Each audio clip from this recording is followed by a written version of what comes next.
Anime की शुरुआत में एक लड़के को देखते हैं जिसका नाम है ओटासाका, जो कि एनीमे का मेन कैरेक्टर है। वो सोचते हुए दिखाया जाता है। वो अपने बारे में सोच रहा है कि आखिर वह कौन है।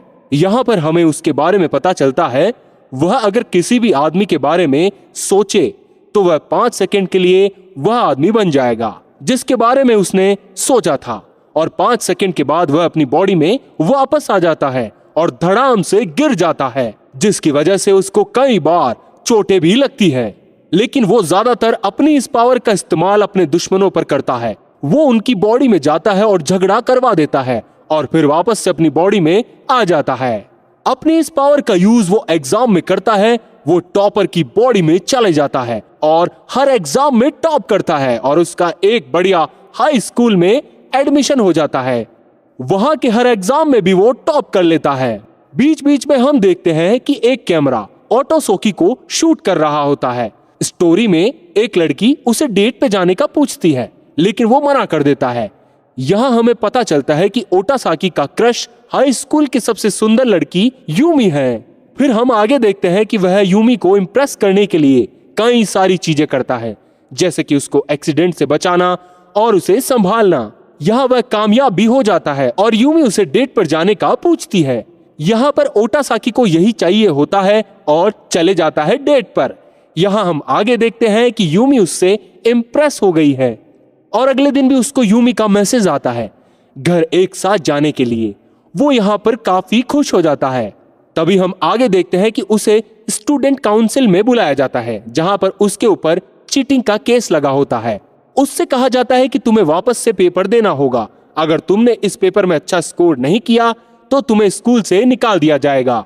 यहाँ पर ओटासाकी के पास कोई रास्ता नहीं था, इसी वजह से वह पेपर देने लगता है। और यहाँ पर पता चलता है कि उसकी हर हरकत को स्टूडेंट काउंसिल की प्रेसिडेंट टोमोरी रिकॉर्ड कर लेती है और फिर वो ओटासाकी को कहती है कि तुम पकड़े गए, तुमने हर एग्जाम में चीटिंग की, तुम्हारे पास कोई स्पेशल एबिलिटी है। ये सब सुनकर ओटासाकी वहां से भाग जाता है। फिर आगे जाने पर ओटासाकी को सामने एक लड़का दिखता है जिसके पास कोई अद्भुत पावर थी और वह ओटासाकी को उड़ा देता है और बहुत दूर जाकर गिराता है। यहाँ पर ओटासाकी काफी कंफ्यूज हो जाता है कि आखिर हो क्या रहा है। यहाँ पर वो बंदा बताता है कि मेरे पास टेलीपोर्टेशन की पावर है। ये दोनों बात कर रहे होते हैं, इसी बीच में टोमोरी यहाँ पर आ जाती है। यहाँ पर टोमोरी बताती है कि देखो, तुम्हारी तरह इस दुनिया में बहुत सारे लोगों के पास स्पेशल एबिलिटी है और तुम्हारे लिए हमने एक अलग ही दुनिया बनाई है और तुम्हें अलग स्कूल में एडमिशन लेना होगा। तुम्हारे पास जो स्पेशल एबिलिटी है वो कुछ ज्यादा दिनों तक नहीं टिकेगी, तुम्हारे जवान होने तक वह खत्म हो जाएगी। यहाँ पर हमें पता चलता है कि टोमोरी के पास भी गायब होने की एबिलिटी है और वह ओटासाकी को पीट देती है।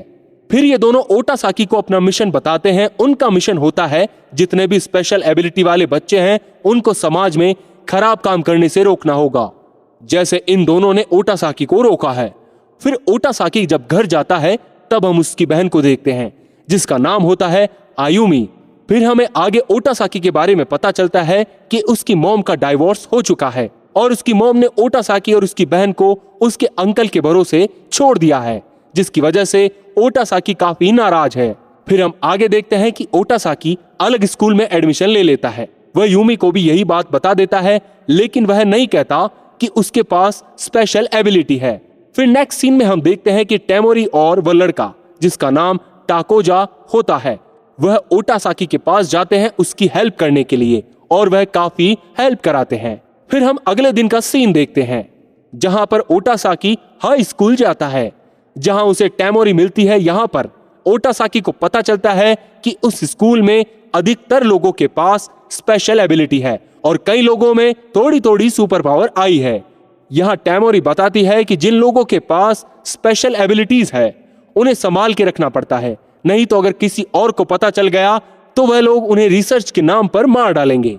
यहाँ पर ओटासाकी को लगता है कि कोई ऐसे स्पेशल एबिलिटी वाले बच्चे को क्यों मारेगा, लेकिन यहाँ पर टोमोरी बताती है कि उसके भाई के साथ यही हुआ है और उसका भाई नहीं बच सका और उसके भाई के जाने के बाद टोमोरी का मिशन है कि वह किसी भी और बच्चे की जिसके पास स्पेशल एबिलिटी है उसकी जान बचाएगी। फिर ओटासाकी क्लास में जाता है, खुद को इंट्रोड्यूस कराता है वहां पर उसे पता चलता है कि टेमोरी और तकाजो उसके क्लासमेट है। फिर इसके बाद हम आगे देखते हैं कि लंच ब्रेक होता है। तकाजो और ओटासाकी एरिया में जाते हैं जहां पर काफी भीड़ होती है। तभी तकाजो कहता है वक्त आ गया है मेरी पावर दिखाने का, और वह काफी तेजी से टेलीपोर्ट होता है, लेकिन वह अपनी स्पीड कंट्रोल नहीं कर पाता और टकरा जाता है।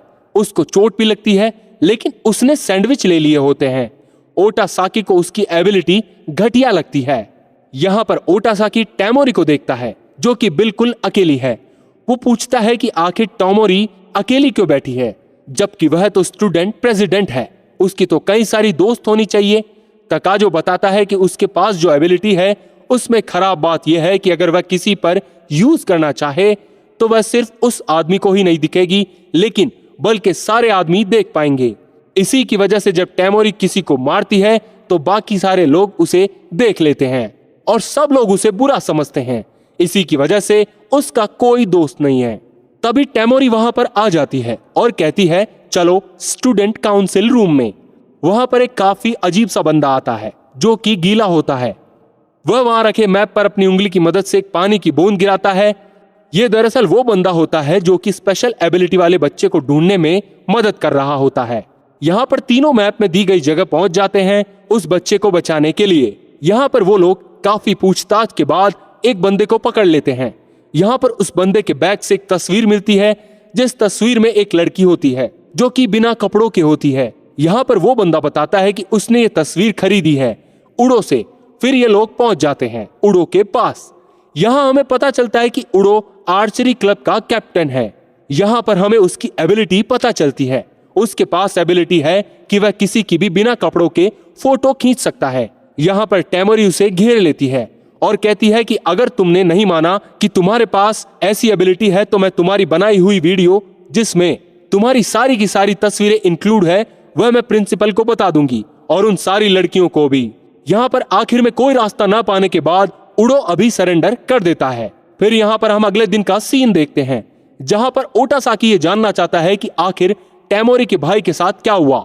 यहाँ पर टेमोरी बताती है कि आओ मैं तुम्हें मेरे घर ले चलूं। फिर यहाँ टेमोरी ओटासाकी को अपने घर ले जाने लगती है और रास्ते में ओटासाकी को स्टोरी भी सुनाती है। वो कहती है कि मेरा एक भाई था और मेरी मम्मी थी। मैं उन लोगों के साथ रहती थी। मेरे मिडिल स्कूल में काफी अच्छे नंबर आए थे। मेरा भाई भी गिटार बजाने में मास्टर था। लेकिन फिर एक दिन मेरी मम्मी ने कहा कि तुम दोनों को बोर्डिंग स्कूल में जाना पड़ेगा। तभी टेमोरी और उसके भाई को कुछ समझ नहीं आया कि आखिर उसकी माँ ऐसा क्यों कर रही है, लेकिन माँ के जिद करने पर उन लोगों को बोर्डिंग स्कूल जाना ही पड़ा। बोर्डिंग स्कूल जाने के बाद उसे पता चला वहां पर लाने का मेन मकसद था मेरे भाई पर एक्सपेरिमेंट करना। उसके भाई के पास एबिलिटी थी कि वह हवा को वाइब्रेट कर सकता था, जिसका यूज वह गिटार की साउंड में करता था, जिसकी वजह से वह काफी अच्छा साउंड बना पाता था। यहाँ पर साइंटिस्ट को लगता है कि वह इसके भाई की एबिलिटी का यूज कई सारे एक्सपेरिमेंट में कर सकते हैं, जैसे कि ब्रॉडकास्ट को हैक करने के लिए उसके भाई के ऊपर कई सारे बेकार एक्सपेरिमेंट किए जाते थे। जब टेमोरी उससे मिली तब उसके भाई की याददाश्त जा चुकी थी और उसे कुछ भी याद नहीं था। इतना सब कुछ देखने के बाद टेमोरी वहां से भाग गई थी। फिर यहाँ पर लोग उसके भाई के पास पहुंच जाते हैं। वहां पर उसके भाई की हालत बहुत ही ज्यादा खराब थी। उसे कुछ भी याद नहीं था, लेकिन यहाँ वह सारी की सारी चीजों को तोड़ फोड़ रहा था। यहाँ पर उसकी दवाई का असर खत्म हो गया था।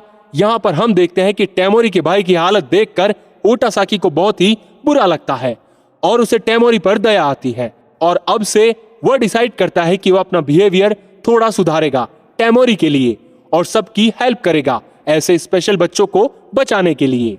स्टूडेंट काउंसिल रूम को देखते हैं जहां पर वही गीला बंदा आता है जो कि पूरे तरीके से भीगा हुआ होता है। यहाँ हमें पता चलता है कि उसकी एबिलिटी तभी काम करेगी जब वह पानी में पूरे तरीके से भीग जाए। यहाँ पर वो बंदा फिर से पानी की बूंद गिराता है और ये लोग पहुंच जाते हैं स्पेशल एबिलिटी वाले बंदे को ढूंढने के लिए।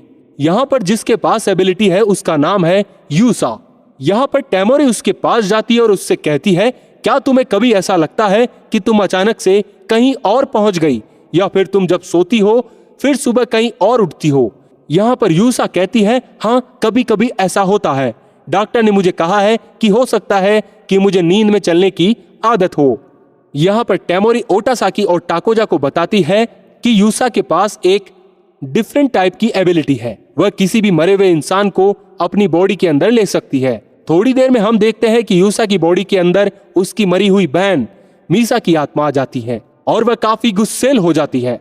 और उसकी बड़ी बहन मीसा के पास एबिलिटी थी चारों तरफ आग लगाने की।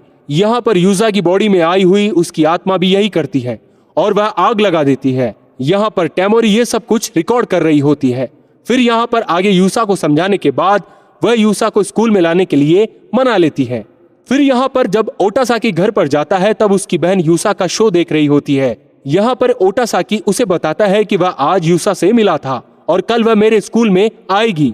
यहाँ पर ओटासाकी की बहन काफी ज्यादा एक्साइटेड हो जाती है और इतना हो जाती है कि उसके नाक से खून बहने लगता है। अगले दिन का सीन हम देखते हैं जहाँ पर स्कूल में सभी लोग सोच रहे होते हैं कि यूसा स्कूल में आ रही है।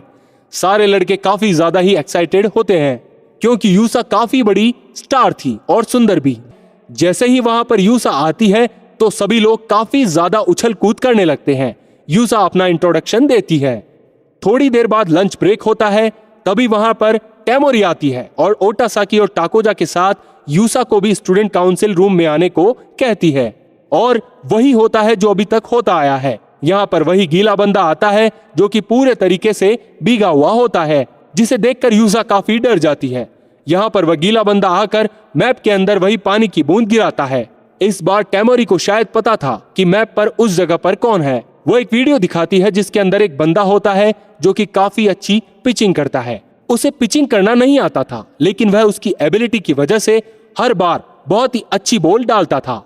सारे लोग उस बंदे के पास पहुंच जाते हैं और उसे पहले प्यार से फिर अपनी ताकत की मदद से समझाते हैं कि देखो, तुम अपनी एबिलिटी का इस्तेमाल छोड़ दो, नहीं तो साइंटिस्ट लोग तुम्हें इस्तेमाल कर लेंगे। यहाँ पर पहले तो उस बंदे को यकीन नहीं होता है कि ऐसा भी कुछ होता है, लेकिन फिर टेमोरी उसे बेसबॉल मैच के लिए चैलेंज करती है जिसमें जो भी हारेगा उसे सामने वाले की बात माननी होगी। मैच होता है तब हम देखते हैं कि उस बंदे की टीम काफी खराब थी बैटिंग में, क्योंकि हमेशा से वो लोग अपनी पिचिंग की वजह से ही मैच जीतते आए हैं। लेकिन फिर जब हम आगे देखते हैं कि जब टेमोरी की टीम के बैटिंग की बारी आती है तो वो बंदा इतनी अच्छी नकल बॉल डालता है कि कोई भी बैटर उसकी बॉल को हिट नहीं कर पाता। यहाँ पर पहले 8 मैच में कोई भी टीम स्कोर नहीं कर पाती है, लेकिन फिर 9th मैच में उस बंदे की टीम 1 रन का स्कोर कर लेती है। फिर टेमोरी की टीम डिसाइड करती है कि वो लोग अपनी स्पेशल एबिलिटी का यूज करेंगे। फिर काफी देर मैच चलने के बाद टेमोरी की टीम मैच जीत जाती है। उस बंदे से कहती है कि हम मैच जीत चुके हैं, तो प्लीज अपनी एबिलिटी कभी यूज मत करना, ये मैं तुम्हारे भले के लिए कह रही हूँ। यहाँ पर वो बंदा भी वादा करता है कि आज के बाद वह कभी भी अपनी स्पेशल एबिलिटी यूज नहीं करेगा। यहाँ पर इस एनीमे का फर्स्ट पार्ट खत्म हो जाता है। इस कहानी में 2 पार्ट और भी हैं, तो चलिए मिलते हैं अगले पार्ट में।